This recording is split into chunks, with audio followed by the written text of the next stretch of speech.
Այնքան ախպե որ լսեցեք կա ասարկեցի։ Ամպ ծրող հակակարգտային կայանները ինչու չեն կրակել Նալբանդյան գյուղում, պարզվում է Wi-Fi-ն է կորած եղել։ Ասում է Wi-Fi-ով աշխատում։ Ասենք հիմա Wi-Fi-ով աշխատում, ասում ամպելայքի Wi-Fi-ը կորել է։ Այսինքն պիտի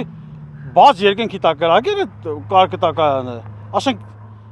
ամպը պիտի գա որ այդ կարկտականը կրակի, ասում ամպը եկել է որ Wi-Fi-ը կորել է, որ Wi-Fi-ը կորել է, բա պիտի չկրակի։ Ինչ կարկտան ասա։ Մայիսի 14-ին կեսօրից հետո 30 րոպե տևած կարգտահարությունը աղետալի հետևանքներ է թողել Նալբանդյան եւ Ջանֆիդա գյուղերում։ Ցոգոլի մեծությամբ կարկուտը ջարդել է ծառերը, գետնին թափելով դեռ չհասած միրգը, գրեթե ամբողջությամբ ոչնչացնելով մշակաբույսերը։ Մոտ կես ժամ եկել է,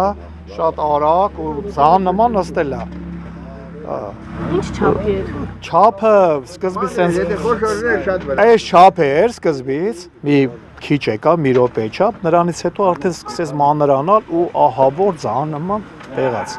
Քանի տոկոս կնի ձեր վնասը։ 100%։ Դա երեկվա կարկուտն է, չի հալը։ Չի ալելի քնա։